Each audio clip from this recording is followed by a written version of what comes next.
You're listening to Sister Stargazers, celestial and terrestrial observations and advice from two real-life sisters. Hello, fellow stargazers. Your sisters are in the house. Hi, Jude. Hey, Sarah. How are you? I'm good. It's all good. Episode 62. We're going to look at Sunday, November 13th through Saturday, November 19th. This is post-lunar eclipse, and it's a busy week. A busy emotional week. Where should we start? Yeah, it's a busy week because all of these planets are lined up, packed into the Scorpio sector. So we have Mercury at 24 degrees Scorpio, Venus at 27 degrees Scorpio, and both of those will be moving out of Scorpio and into Sagittarius by the end of the week. Yeah. But not before they make some lovely aspects. The sun's also in Scorpio at 21 degrees. Of course, the south node is there. And there's a part of fortune is right on the south node, which is giving a little bit of distinctive emphasis to the south node. So our luck comes from releasing, from letting go, which might be a holdover from the eclipse the week before on the 8th. Right. And then we have the dwarf planet Haumea, which is the Hawaiian goddess of fertility and birthing, entering Scorpio. She's right at 0 degrees, 1 minute. Scorpio, so she's just entered Scorpio. And Haumea is about this whole process of being able to recreate and create out of nothing. So whatever is needed, there's a sense of abundance, a sense of grace that can come from the need for creating. Because she can create out of her own body. She's the creation goddess of the Hawaiian peoples, and she can create, anything that's needed from various body parts and just produce it. So there's this sense of grace, there's this sense of emotion, because all of these planets are in Scorpio, and they're making trines. So these are the personal planets, Sun, Mercury, Venus, making trines up to Jupiter and Neptune in Pisces, and then making trines over to Black Moon Lilith, the moon, as we open the week on the 13th, and Pallas Athene in Cancer. So there's this huge, grand trine water, which is a lot of emotion. And it can be happy, it can be sad, we just don't know. It's just a lot of water. So I'm looking at the elements. There's fire, earth, air, and water. We have one planet in the fire sign, 2 planets in earth sign, 2 planets in air, and 11 planets in water. Holy cow. So water is just everywhere in this chart. And water represents emotion. And with the Scorpio setting for so many of the personal planets, the Sun, Mercury, and Venus, that's a very deep emotion. Making a trine up to Neptune and Jupiter in Pisces, that's also, very watery influence from the collective, big influence, like not little waves, like huge waves, very big influence. And then making a trine back down to the moon, personal, influencing the personal as well as the populace. The moon is the populace in a mundane chart. Okay. Looking at any of your water placements, so any of you Pisces, Scorpio, Cancer folks are going to be really feeling this trine. And also in general, I think we're all going to be feeling it because it involves the personal and the outer, the transpersonal planets. Yeah. Okay. So that's going on all week. And as those personal planets, the Sun, Mercury, and Venus move on, they'll move out of trine, but it's really the week is front-loaded with this trine.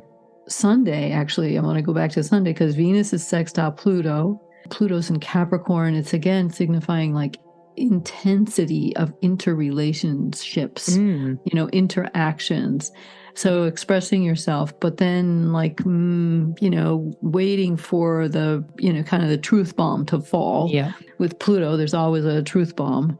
And then Monday, the 14th, Mercury sextiles Pluto. So that again, like facilitates this idea of communication, and it's not lighthearted. It's like powerful, penetrating, persuasive, It's talk of change. It's talk of psychology. It's exposure, and then the Sun trine Neptune is exact on Monday. Okay. This is the water trine, Sun trine Neptune. Intuition, imagination, emotions are high. It might be a good time to record your dreams and ideas. Okay. Because the depths of the imaginative realm is so available to you. I'll take it. Yeah, I'll take it too. And Venus is in Scorpio, trine Jupiter in Pisces on Tuesday the 15th.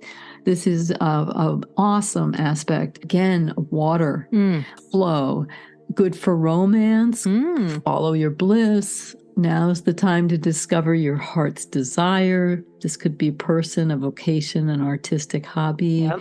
It's also, Scorpio is like deeply feeling, the truths, like it's a good time to be in love or to express your love for someone. Okay.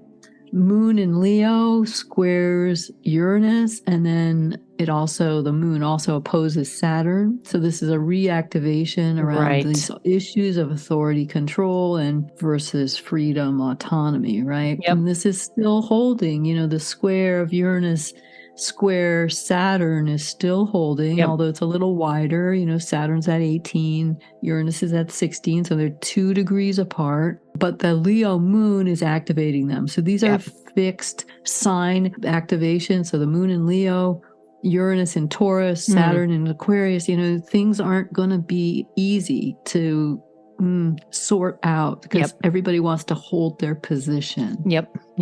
Okay. Sun quincunx Mars. So again, this Sun in Scorpio, the feelings or ideas, not sure. You're feeling it, but you got to sort it out mentally.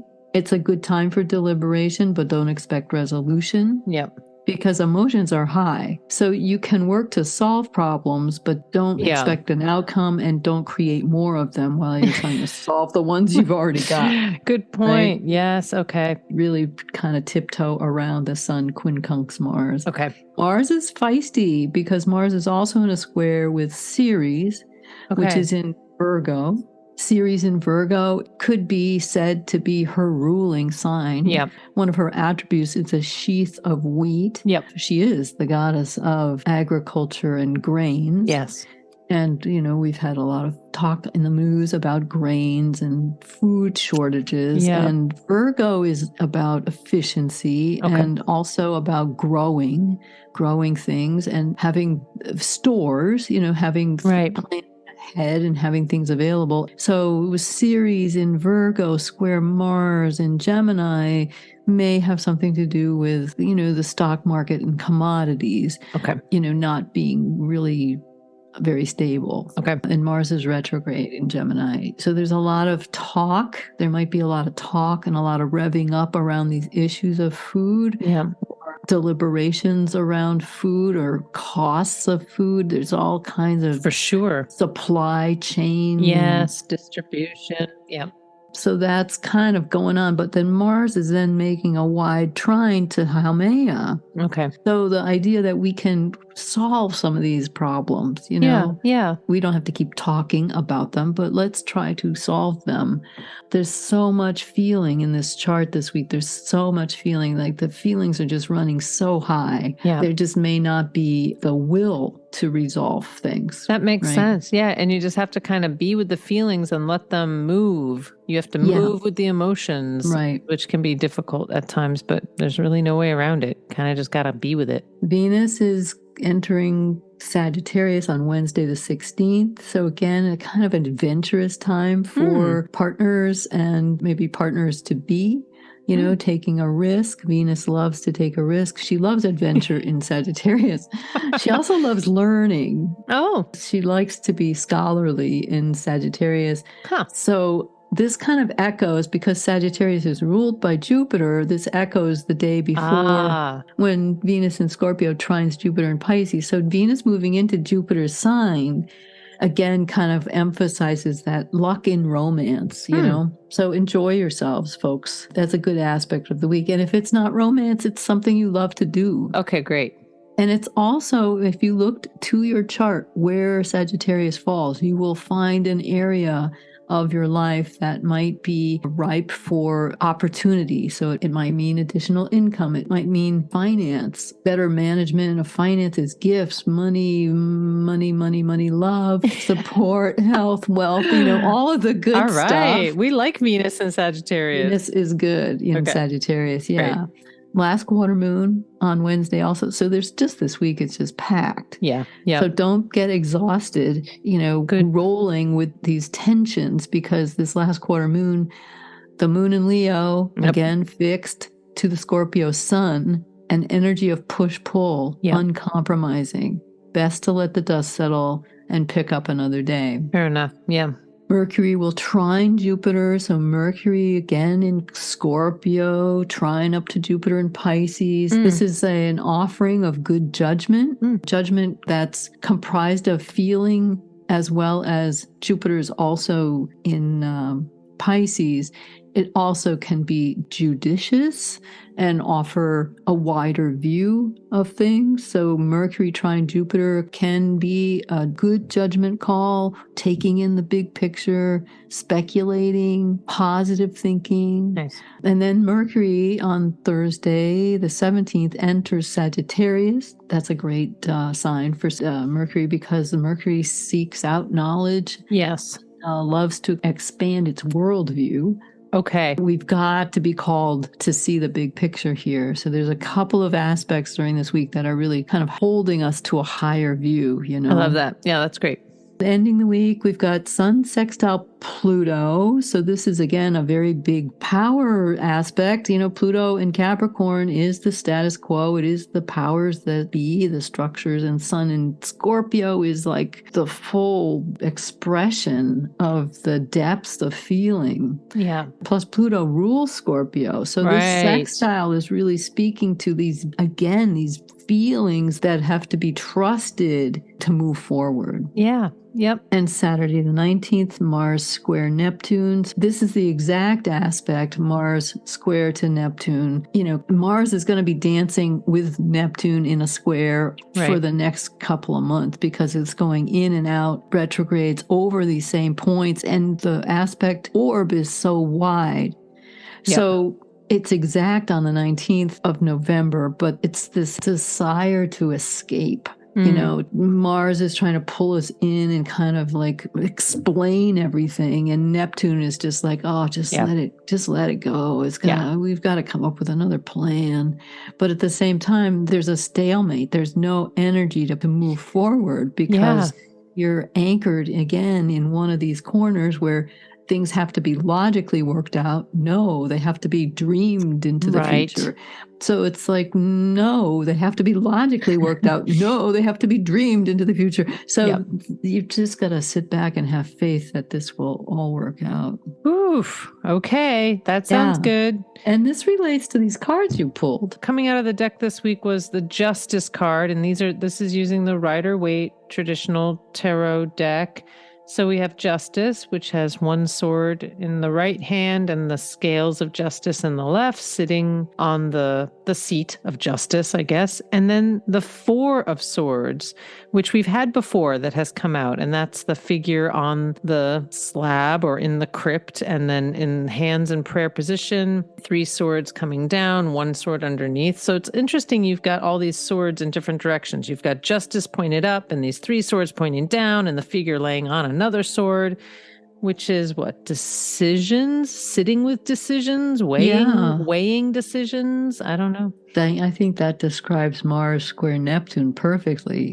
Because you've got this crypt. It's, again, this otherworldly environment, right? And even death. I mean, that might even signify Sun sextile Pluto. That these decisions that have an ending to something. Yeah. They're also like, it's a natural part of a biological process, right? Right, because it's Pluto. But then you've got this higher calling, right? You've got the prayer position of the hands over the body, and then you've also got the figure in the stained glass window and the Four of Swords in prayer. So holding that higher view, that higher light. Holding the higher light. Yeah. Yep, I think so. Any last thoughts on this chart for the week? I did find a quote by Rilke today The future enters into us in order to transform itself in us long before it happens. Yeah.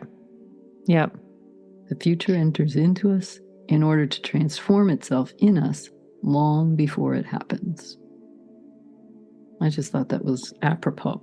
Well, if any of you out there have any questions, you can email us at connect@sisterstargazers.com. You can hear us on wmpg.org on Monday nights, 7 p.m. Eastern time. And just hang in there, everybody. You're all doing great work out there. Absolutely. Yes, it's true. Keep doing the work. Hang in there. One foot in front of the other. That's it. Well, thanks, Jude. That is a Thank lot. you, That is a Sarah. lot to digest for the week, but I know. I take notes, okay. Monday, Tuesday, Wednesday. Yeah. One day at a time. Go at it slow, one day at a time. That'll work. Check in next week and see how it all turns out. Thanks, Jude. Thank you, Sarah. Bye for now. Thanks for listening to Sister Stargazers. Let us know what worked for you this week. Find us on Facebook and post a comment at Sister Stargazers.